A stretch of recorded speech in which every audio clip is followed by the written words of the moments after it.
শুল্কমুক্ত সুবিধায় আনা পতিত স্বৈরাচার সরকারের এমপি মন্ত্রীদের 52টি বিলাসবহুল গাড়ি আটকে আছে চট্টগ্রাম বন্দরে।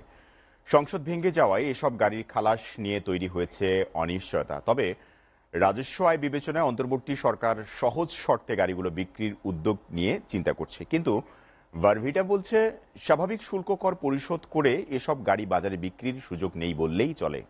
অমিত দাসের ক্যামেরায় সোহাগ কুমার বিশ্বাসের আরেকটি প্রতিবেদন।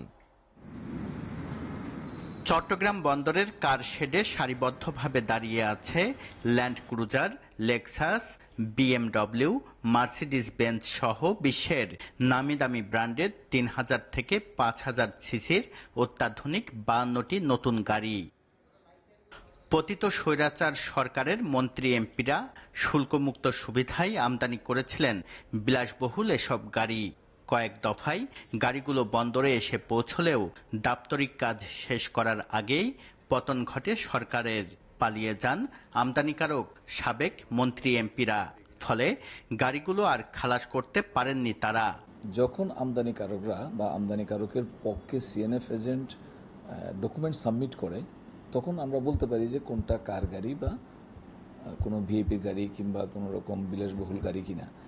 তো আপাতত যে গাড়িগুলা কাস্টমস সুবিধাপ্রাপ্য বা ডিউটি মৌকুফ, সেরকম কাস্টমস থেকে যখন ছাড়পত্র নিয়ে আসবে তখন আমরা সেটা বুঝতে পারবো। এই বাস্তবতায় গাড়িগুলোর ভবিষ্যৎ নিয়ে অনিশ্চয়তা তৈরি হয়েছে বলে মনে করছে গাড়ি ব্যবসার সঙ্গে সংশ্লিষ্টরা। একটা ডিউ লাগে, প্রথম আনার সময় একটা ডিউ লাগে সংসদ ভবন থেকে, আরেকটা, আর এরপর আর স্পিকার থেকে আরেকটা ডিউ লাগে ফাইনালি ছাড় করানোর সময়। যেহেতু স্পিকার নাই, দেশে কিছুই নাই, এই গাড়ি ছড়ানোর কোনো সুযোগ নেই। তবে রাজস্ব আয় বিবেচনায় গাড়িগুলো বিক্রি করতে শর্ত সহজ করার ব্যাপারে ইতিবাচক মনোভাবের কথা জানিয়েছে অন্তর্বর্তী সরকার। কিন্তু প্রচলিত শুল্ক কর না কমালে সরকারের উদ্দেশ্য সফল হবে না বলে মনে করে ভারভিটা। You have to pay full money of the tax. সেই টাকার পরিমাণ অনেক টাকা, কোনোটা 3 কোটি, কোনোটা 3.5 কোটি, যেটাই হোক, সেই টাকা দিয়ে বের করে এটা আবার মার্কেটিং করা ফিজিবল না।